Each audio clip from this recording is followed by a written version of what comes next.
HPLC, kromatogram dari HPLC. Saya mendapatkan ekstrak, kemudian ekstraknya saya cek profil kromatogramnya bagaimana. Kemudian setiap puncak ini senyawa apa sih dari setiap puncak ini? Kalau seperti ini kemudian dimasukkan lagi ke NMR. Akhirnya saya mendapatkan datanya apa? Eksplorasi senyawa-senyawa kimia yang ada dalam ekstrak tersebut. Apakah itu sudah menjadi riset? Iya, betul, itu juga sudah bisa menjadi riset. Kemudian, saya tertarik pada vaksin, jadi saya akan bermain dengan mikrobiologi, main dengan virologi. Saya harus bekerja menggunakan laminar airflow. Sampai akhirnya saya bisa mendapatkan kandidat vaksin. Apakah saya harus langsung mendapatkan vaksin? Tidak. Perjalanan dari membiarkan virus, kemudian membentuk si virus itu menjadi lemah, itu sudah bisa, setiap tahapnya itu bisa menjadi bagian dari skripsi. Jadi tidak harus semuanya utuh selesai dalam waktu 3 bulan, itu tidak mungkin. Penelitian itu pasti ada kelemahannya, pasti ada data awal sebelum penelitian itu dilakukan, dan setelah penelitian itu dilakukan selalu ada saran ke depannya itu harus dilanjutkan seperti apa. Itu akan menutupi kelemahan-kelemahan dari penelitian yang dikerjakan saat ini. Kemudian, saya ingin membuat sediaan, formulasi. Mau formulasi sediaan padat atau formulasi cair, mau injeksi, itu juga boleh dilakukan. Formulasi. Kalau berkaitan dengan kompetensi farmasi, formulasi itu tidak boleh gagal. Bayangkan saja kalau di R&D suatu industri, kemudian kalian membuat formula 1 kali, gagal, ini tidak bisa dibuat formula. Itu tidak boleh. Jadi pencarian literatur, kemudian pembuatan formula percobaan itu berdasarkan kajian literatur ya. Kalau tidak bisa, itu kemudian di trial, ini tidak bisa, berarti bahan X ini harus diganti apa? Harus bisa membuat keputusan seperti itu. Itu adalah level dari sarjana. Nah, kalau di sini, di bagian formulasi, entah formulasi apapun, banyak trial and error di situ. Pada saat ada error itu harus mengulang. Kenapa kompetensi kefarmasian itu sampai bisa membuat sediaan. Kalau sediaannya belum jadi harus diulang, dicari kelemahannya kenapa tidak jadi, kemudian dibuat ulang. Ini yang agak membuat formulasi itu menjadi agak memakan waktu, tapi tetap bisa. Kemudian saya mau membuat kosmetik, Bu, mau bikin kuteks. Kemudian kuteksnya, saya mau kuteks, tapi kuteksnya dari bahan alam, biar kukunya itu tidak terkena iritasi pada saat dibersihkan. Oke. Saya pakai bahan, misalnya saya pakai ekstrak rosella. Kemudian, Bu, dibasuh sekali, sediaan saya itu sudah langsung luntur. Nah, padahal orang yang mau pakai kuteks kan pinginnya agak tahan lama ya warnanya. Kalau seperti itu bagaimana? Ya dibuat ulang supaya bisa warnanya itu bisa bertahan lebih lama, tapi tetap bisa dibasuh misalnya seperti itu. Ini juga formulasi untuk kosmetik, ini juga pakai dasar-dasar formulasi seperti formulasi pada obat.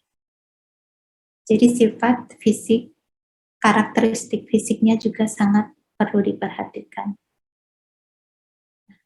Jangan sampai membuat lipstiknya udah jadi, bagus, pas dioleskan merahnya tidak tertinggal di bibir gitu. Nah, jadi apa itu? Kemudian, saya mau riset alkes, Bu. Alkes. Oke, alkes apa? Misalnya ini, saya mau buat kateter. Kateter apa ini? Ini Foley kateter. Oke, mau buat Foley kateter. Kenapa kamu mau buat Foley kateter? Sedangkan kateter yang ada di Indonesia itu sudah banyak gitu. Nah, misalnya Azrul jawab, iya Bu, memang banyak sekali, tapi semuanya impor, tidak ada produksi dalam negeri. Nah, Oke, itu masuk dalam ranah penelitian. Jadi menggunakan bahan asli Indonesia dan menggunakan teknologi Indonesia. Nah, itu juga boleh. Risetnya banyak sekali yang berkaitan dengan kefarmasian. Dari bahan baku, kemudian formulasi, pengujian aktivitas ini juga boleh. Kosmetik ini juga bisa. Kemudian pelayanan kefarmasian itu juga bisa menjadi topik dari riset kefarmasian. Jadi pilihan kalian banyak. Nah, pasti ada yang tanya ini. Saya harus meneliti apa ya? Kalau bingung harus meneliti apa, diurut dulu dari awal.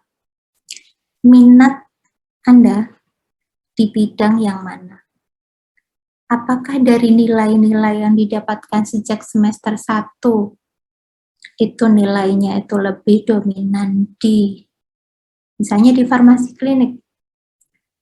Pokoknya Ibu yang berkaitan dengan farmasi klinik, farmakoterapi dan sebagainya, saya senang, nilai saya bagus terus. Dapat A terus, pokoknya sudah berbau-bau farmasi klinik A terus. Berarti minat Anda di situ.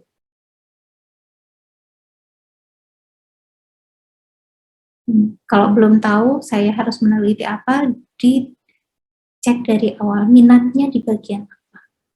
Kalau dulu pernah juga ada yang bilang ke saya itu minatnya semuanya, Bu. Wah, ini justru lebih bagus sekali ini. Tapi kalau minatnya semuanya itu biasanya kurang spesifik. Akhirnya mencari agak spesifiknya bagaimana, kumpulkan nilai-nilai mata kuliah. Mata kuliah yang berkaitan dengan apa yang paling dominan nilai A. Yang berkaitan dengan tekno, misalnya diakumulasikan, yang berkaitan dengan tekno ternyata lebih banyak, berarti saya akan lebih cocok masuk ke tekno. Jadi kalau seperti itu kemudian masih bingung lagi, boleh tanya ke dosen PA, karena kalau di semester ini masih belum ada penunjukan dosen pembimbing skripsi untuk kalian, jadi boleh tanya ke dosen PA.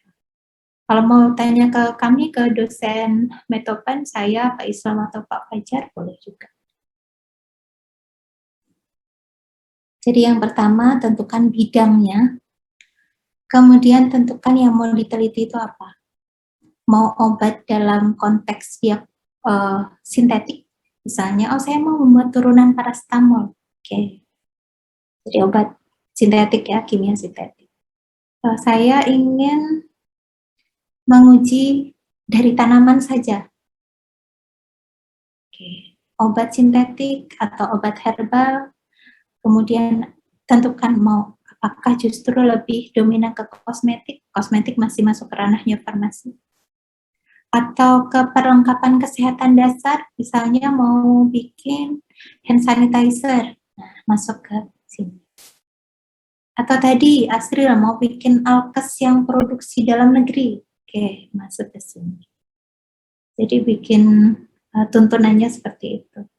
Atau saya lebih tertarik ke farmasi komunitas untuk pelayanan kefarmasian langsung di masyarakat, atau tingkat kepuasan masyarakat terhadap pelayanan kefarmasian di suatu instansi.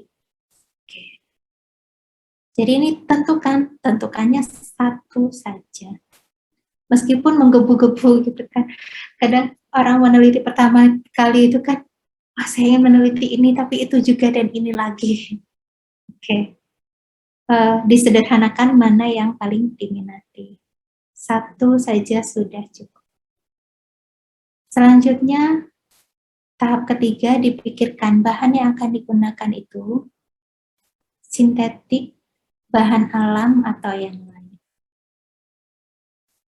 Ini tuntunan untuk bisa mendapatkan judul yang baik ya. Kalau sudah seperti itu, 1, 2, dan 3 itu sudah ditentukan, baru mencari penelitian sejenis. Penelitian sejenis yang saya mau, kemudian saya menetapkan, tanaman yang sudah banyak diteliti orang itu apa saja. Misalnya saya tertariknya itu pada rimpang-rimpangan, karena jamu di Indonesia itu banyak yang menggunakan rimpang, misalnya seperti itu. Ternyata sudah banyak yang meneliti temulawak. Temulawak digunakan untuk meningkatkan nafsu makan anak. Kemudian saya ingin melanjutkan si temulawak ini saya mau bikin dalam bentuk sediaan yang selama ini tidak ada. Nah, itu adalah kebaruan. Jadi kalau mau, dibikin kapsul, nah kapsulnya sudah ada, sudah diteliti orang. Saya ingin membuat dalam bentuk sediaan permen. Permen temulawak yang digunakan sebagai jamu untuk meningkatkan nafsu makan anak. Anggaplah belum pernah ada penelitian atau produk serupa. Kalau seperti itu boleh, meskipun sudah banyak sekali yang meneliti, tapi yang mengarah ke situ kan belum ada. Ya. Kemudian cara mencari pustaka. Ini sedikit saya tampilkan contoh mencari pustaka.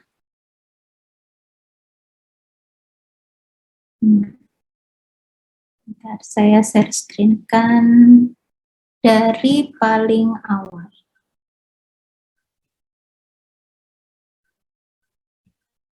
Yang pertama, menggunakan Google Scholar yang paling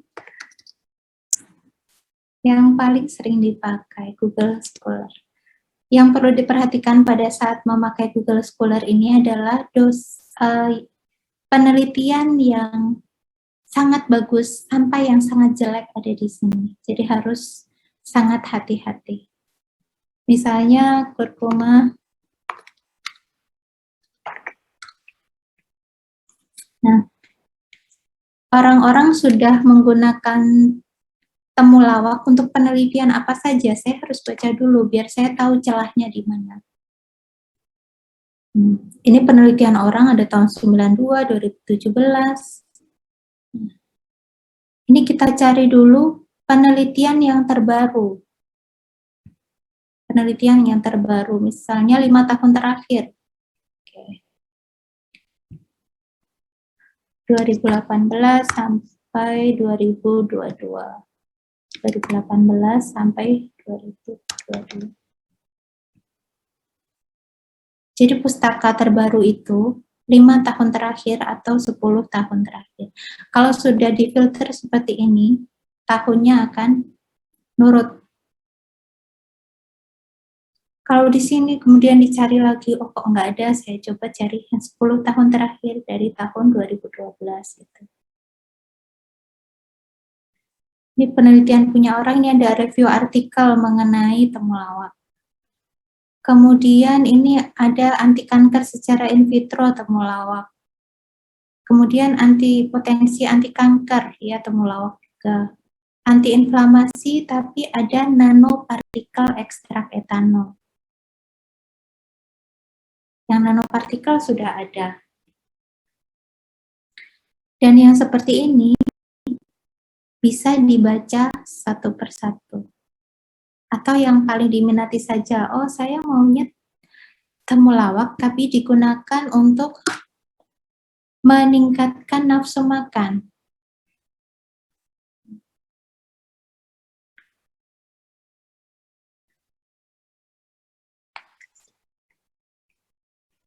Misalnya begini.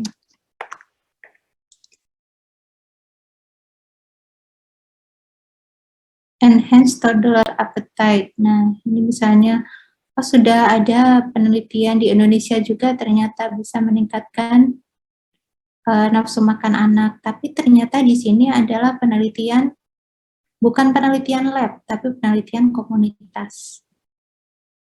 Nah, dibaca dari orang-orang di karya usaha Hamlet di Kuburaya. Apa yang diketahui oleh orang-orang ini. Kemudian kalau di sini sudah dibaca ya, setelah dibaca isinya, orang-orang banyak menggunakan temulawak dalam bentuk perasan saja.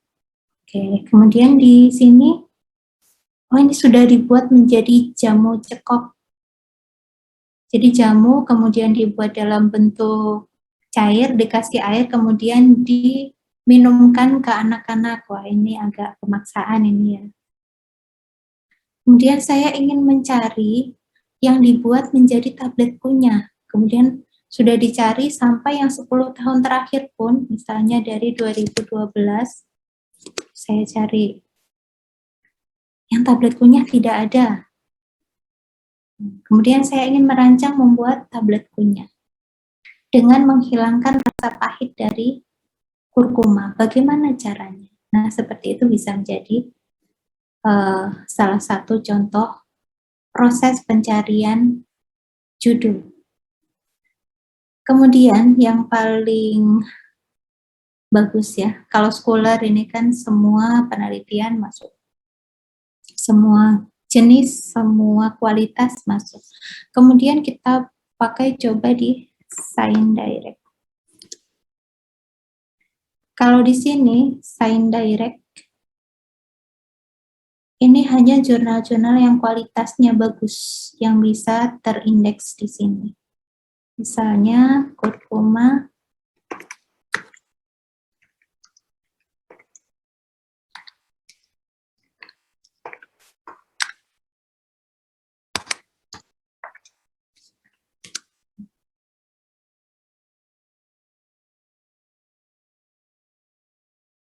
cari di sini ada atau tidak.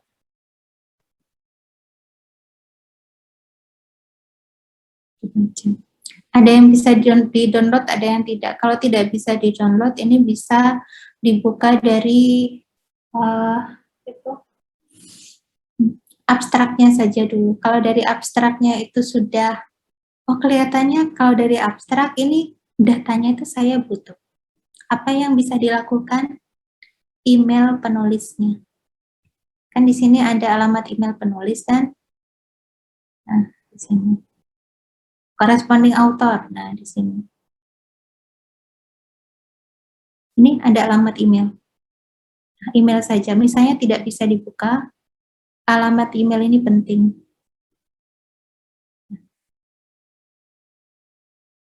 Kalau dulu sempat bisa ngehack ya, kalau sekarang sudah tidak bisa. Kemudian selain ScienDirect ada lagi PubMed. Kalau PubMed itu bisanya belakangnya itu NCBI. Kalau jurnal-jurnal mengenai kesehatan, farmakologi, mekanisme kerja obat, interaksi itu lebih banyak dari sini yang mempublikasikan. Hanya saja sebagian besar yang masuk di PubMed ini juga masuk ke ScienDirect. Contohnya di sini.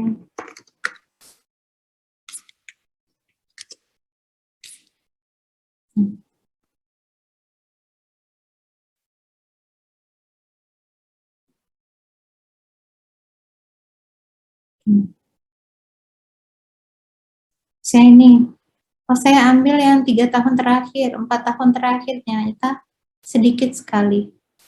Hanya sedikit sekali. Kalau di sini, set untuk tahunnya agak berbeda ya. Seperti ini, dibaca. Jadi proses pencarian judul yang memang memiliki keterbaruan itu perlu membaca banyak-banyak. Dan juga perlu diniatkan, saya itu maunya meneliti apa. Tidak bisa ikut-ikutan teman. Ya.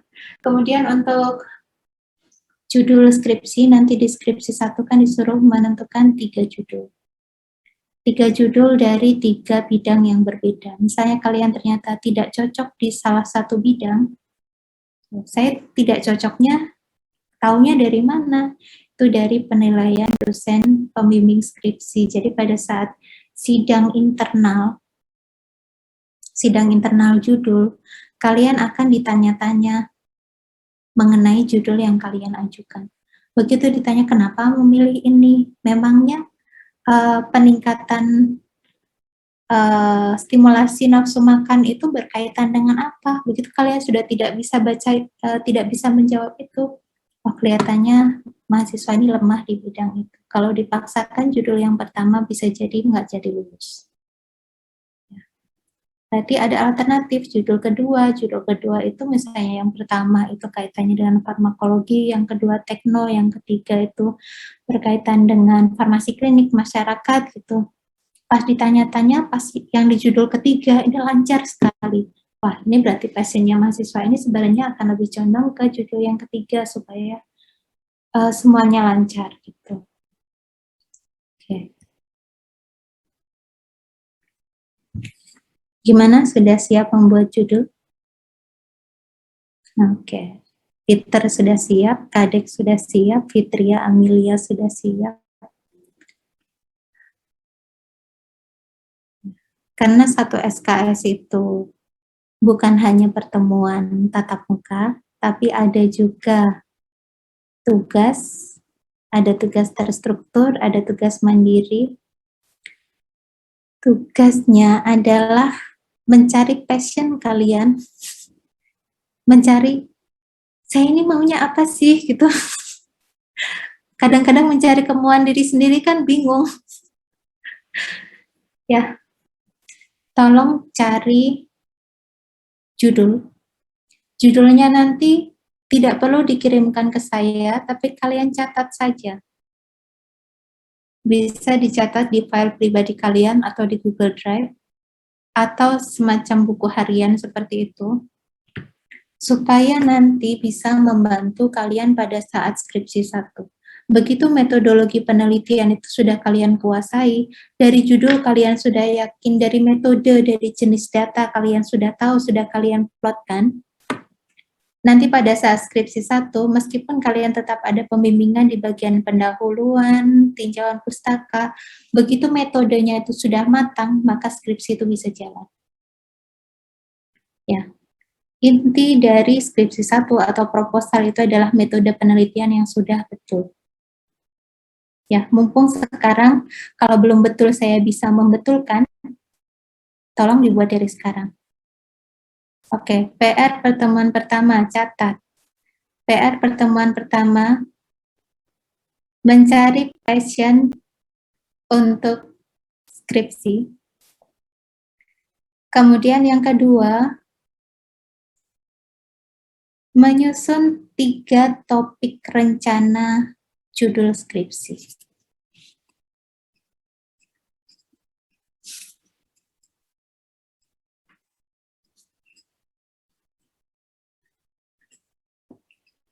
Kemudian nanti pada saat kalian ingin menanyakan, misalnya sampai ke rumusan masalah, kemudian kalau judul saya seperti ini, Bu, bla bla bla bla, saya harus membuat rumusan masalah yang bagaimana, karena jawabannya bisa lebih dari 1.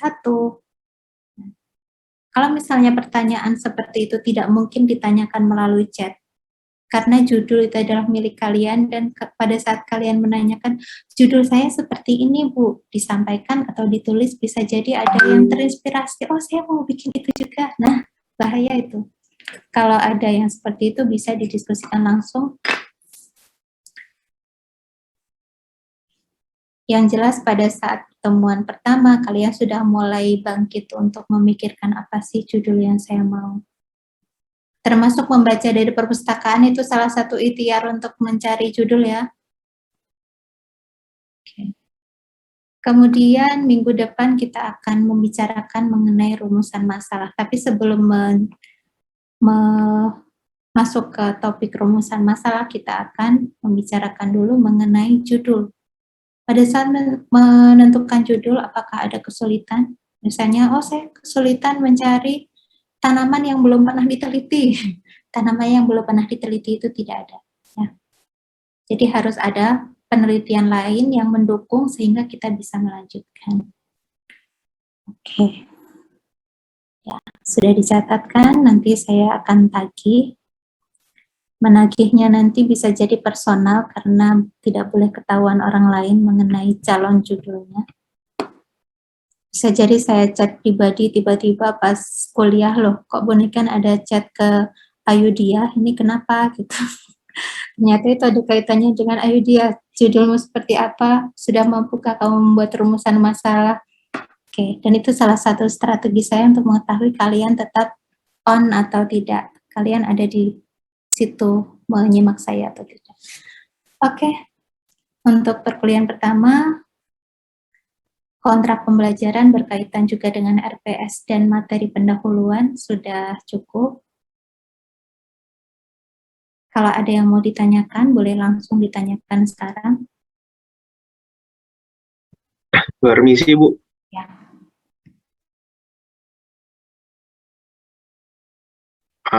Perkenalan, Bu. Nama saya Arden Afantobing, Bu. Dari kelas B Angkatan 2020, Bu. Izin bertanya, Bu. Untuk farmasi sendiri kan, Bu, di Unmul ini ada 2 prodi itu, Bu. Farmasi umum sama farmasi klinis ya, Bu. Nah, untuk farmasi yang umum ini, Bu, apakah tetap bisa mengambil penelitian tentang farmasi klinik, Bu, yang farmasi komunitas itu, Bu, atau nggak bisa, Bu? Karena setahu saya kan, Bu, mulai angkatan 2019 sudah dibagi 2 gitu, Bu, untuk penelitiannya, Bu. Itu bagaimana ya, Bu? Terima kasih, Bu. Oke, iya. Kalau untuk farmasi umum, sesuai dengan kurikulumnya, farmasi umum mencakup farmasi klinis juga. Ya, memang akan lebih banyak diutamakan mengenai penemuan bahan baku untuk yang S1 farmasi umum. Kalau ada kaitannya dengan manusia, misalnya ada yang mau mencoba misalnya uji efektivitas jamu terhadap penurunan tekanan darah manusia misalnya, itu masih masuk tahapan uji klinis, tapi itu adalah ranahnya S1 farmasi. Ya, jadi jangan takut mau membuat judul, oh saya inginnya yang ada kaitannya dengan manusia. Itu masih tetap boleh diajukan. Hanya saja yang farmasi klinis ini yang agak di restrict, jadi mereka harus fokus benar-benar di farmasi klinisnya. Misalnya kemudian tiba-tiba farmasi klinis kemudian membuat formulasi, itu sudah tidak bisa. Ya, jadi kalau farmasi klinis itu adalah penggunaan produk. Sampai saat ini arah penelitiannya adalah penggunaan produk. Jadi S1 farmasi itu lebih luas ya, bisa kemana saja. Kalau yang untuk farmasi klinis lebih ke penggunaan produk saja. Jadi pembedaannya ada di situ.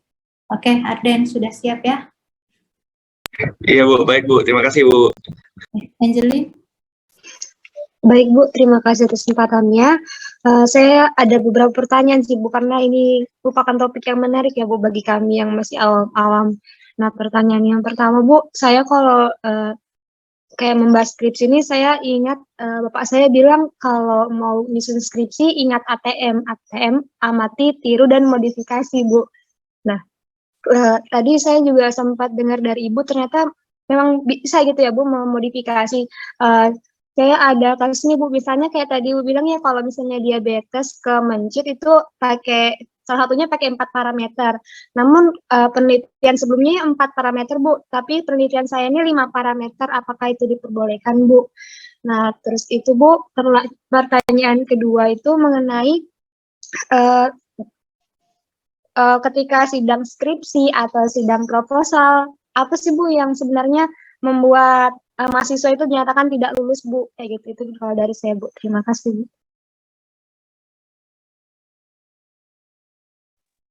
Oke. Ya, Angeline, kelihatannya sudah punya calon judul ini. Nanti saya akan tanya hari Senin minggu depan. Jadi ya 4 parameter. Jadi misalnya yang seperti tadi ya, anggaplah diabetes yang sudah pernah diteliti orang itu menggunakan 4 parameter. Kemudian kamu nambahkan 1 parameter. Kalau parameternya berbeda, boleh. Tapi ini posisinya kan 4 parameter sama, 1 beda. Jadi yang 4 ini sama. Kalau mau yang seperti itu, mendingan bisa jadi ekstraknya saja yang dimodifikasi. Ya, kalau misalnya, oh saya mau membedakan parameternya, 4 parameter yang sudah diteliti, ini oke lah diteliti orang lain. Saya akan meneliti 5 parameter yang belum pernah diteliti oleh peneliti pertama, itu betul. Tapi kalau 4-nya sudah diteliti orang, kemudian saya tinggal nambahkan 1, itu salah. Ya, gitu ya Angeline. Kemudian, oh sudah terjawab itu ya? Sudah, Bu. Terima kasih. Kemudian pada saat proposal, kenapa ada mahasiswa yang tidak lulus? Nah, ini agak deg-degan ini. Yang tidak lulus itu bahkan sebagian besar itu tidak bisa mendaftar seminar proposal. Kenapa tidak bisa mendaftar seminar proposal? Karena sidang internalnya belum cukup. Begini, sidang internal itu yang pertama, sidang internal judul. Menentukan judulnya apa. Kalau kalian sudah bisa mencuri start dari sekarang, bagus. Jadi nanti pas krisis 1, perkuliahan minggu pertama, sudah bilang ke dosennya, saya punya rancangan judul seperti ini, dengan alasan pustakanya mana saja kalian bikin resume. Ada 3 judul, sudah ada resumenya semua, ada pembedanya, penelitian saya beda dengan punya orang lain dengan data ini. Tunjukkan ke dosennya, oh saya ACC, kamu langsung ke sidang judul. Pada sidang judul akan mengerucut ke 1 judul. Kemudian mengerucut ke 1 judul itu nanti akan ada sidang lanjutan. Sidang lanjutan hanya berfokus di 1 judul. Ada sidang metodologi penelitian. Jadi tinjauan pustaka meskipun dia ada di bab 2, tapi diurusnya setelah metodenya fix. Nah, metode penelitian dari jenis penelitian sampai cara menganalisis hasil penelitian itu dibuat lebih dulu. Jadi bisa juga langsung mengerjakan bab metodologi penelitian atau membuat PPT rancangannya dulu, di-ACC-kan ke dosen, kemudian sampai dosennya, oh oke, silakan sidang metode. Kalau sidang metode ini sudah lancar, kalian masuk ke tinjauan pustaka itu gampang. Tinjauan pustaka itu adalah cerita mengenai kenapa penelitian dibutuhkan, kemudian parameter penelitiannya apa saja, itu tinggal merangkum dari pustaka-pustaka penunjang. Kan tadi saya sudah cobakan mencari pustaka mengenai kurkuma santorisa kaitannya dengan peningkatan nafsu makan anak. Pustaka sebanyak itu dibaca kemudian dirangkum, diparafrase. Jadi bukan dikopas kemudian ditranslate ya. Hati-hati yang suka seperti itu, kopas translate, itu dosennya langsung kasih coretannya besar kalau bisa warna merah. Kenapa? Karena kalian nggak baca itu. Dan dosen sudah tahu model kalimat yang hasil Google Translate. Jadi baca dulu, setelah baca dituangkan ke kalimat kalian sendiri, ini berdasarkan pustakanya punya si A, B, C tahun sekian. Ya. Kemudian setelah tinjauan pustaka, kemudian sidang internal naskah lengkap. Dari awal sampai akhir penulisannya harus betul. Salah ketik itu jangan sampai terjadi. Misalnya ada kakak atau adik di rumah, silahkan kirimkan file kalian ke kakak atau adiknya itu, atau di print supaya yang salah ketik, misalnya yang itu N-nya hilang. Ini sering sekali terjadi ya. Jangan sampai dosennya yang melingkari satu-satu, capek. Kalau cuma kesalahan ketik seperti itu, bisa dicek sendiri, tapi paling gampang itu adalah dicekkan oleh orang lain yang belum pernah membaca tulisan kalian. Begitu kalian sudah sampai ke sidang naskah, kalian sudah di-ACC oleh pembimbingnya untuk bisa seminar proposal, maka kemungkinan lulusnya itu sudah besar. Kecuali pada saat kalian pas seminar proposal ditanya oleh penguji itu, diam saja. Saking gugupnya sampai diam saja, kemudian jawabannya saya tidak tahu. Pembimbing menyuruh saya seperti itu pasti nggak lulus. Ya. Nah, yang banyak tidak lulus itu karena tahapan sidang internalnya tidak lengkap, atau justru dikumpulkan pas menjelang pendaftaran seminar proposal. Jadi dosennya diuber-uber seperti itu, dosennya tidak mau. Jadi kalian harus bisa membuat timing dalam waktu 1 semester. Kalau seminar proposalnya akan dilaksanakan di bulan Mei, kemudian perkuliahannya dimulai akhir Januari, berarti pada minggu pertama saya harus sudah mendapatkan judul. Minggu kedua saya harus bisa mengurus metodologi penelitian, bolak-balik ke dosennya untuk sampai ACC. Ya. Jadi timing, jangan sampai dikumpulkan di akhir semester. Saya baru sidang judul, Bu, kemudian metode tinjauan pustaka dan naskah kalau bisa hari ini, soalnya besok itu sudah terakhir pendaftaran proposal. Yakin itu dosennya murka. siapapun dosennya seperti itu. Dan itu pasti nggak akan lulus meskipun terpaksa, oh dosennya ya sudah maju saja. Dosennya akan bilang, ini saya belum koreksi sama sekali loh, akan disampaikan ke dosen pengujinya. Misalnya kalian memang sebenarnya sudah sangat menguasai bidang itu, si proposalnya sudah bagus, kalian bisa menjawab dengan betul, masih ada kemungkinan lulus. Tapi kemungkinan tidak lulusnya itu lebih besar ya. Jadi yang pertama timing, kemudian komunikasi yang baik dengan pembimbing 1 dan pembimbing 2, kemudian penyelesaian sidang internal yang ada 5 tahap itu, jangan dikebut dalam waktu 1 bulan. Jadi awal semester itu adalah awal untuk menyusun proposal mulai dari judul. Itu. Meskipun sesibuk kalian, apapun kalian, tolong latihan untuk membagi waktu. Ya. Tipsnya seperti itu. Kalau tidak bisa, maka akan berulang kembali seperti angkatan sebelumnya.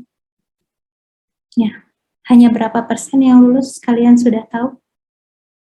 Ya kan? Jadi sekarang kalian bisa mencuri start untuk mengurus metodologi penelitiannya supaya nanti pada saat sudah skripsi 1 kalian sudah punya modal. Jadi bukan, saya mau meneliti apa ya Bu? Tanya ke dosen pembimbingnya. Wah, kalau sudah bertanya seperti itu di awal-awal itu sudah ada indikasi mahasiswa itu akan selesai skripsi 1-nya bisa jadi di tahun selanjutnya. Oke, semoga bisa memotivasi. Nanti kalau ada pertanyaan lagi boleh dikumpulkan, boleh chat saya, boleh disampaikan di pertemuan yang akan datang. Jangan lupa di pertemuan yang akan datang saya akan mengabsen kalian dengan cara menagih tugas hari ini. Oke, sekian dulu. Pertemuan hari ini sudah cukup. Saya tunggu info absennya nanti seperti apa. Sekian dulu. Assalamualaikum warahmatullahi wabarakatuh. Selamat pagi semuanya. Selamat pagi Bu, terima kasih banyak Bu atas ilmunya. Terima kasih Bu. Terima kasih Bu. Terima kasih Bu. Terima kasih Bu.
Tes. Halo. Halo. Ya, Pak. Share screen saya kelihatan ya? Terlihat, Pak. Oke. Ya.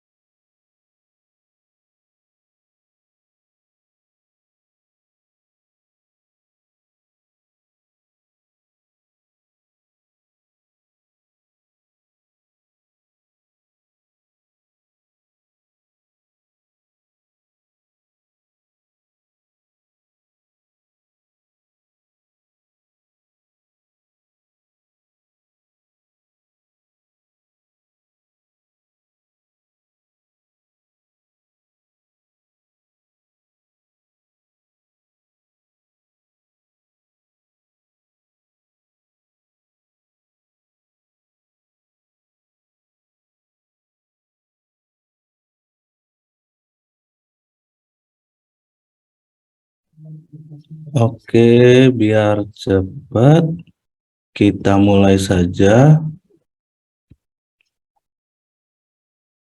Bismillahirrahmanirrahim. Assalamualaikum warahmatullahi wabarakatuh. Waalaikumsalam. Assalamualaikum warahmatullahi wabarakatuh. Waalaikumsalam warahmatullahi wabarakatuh.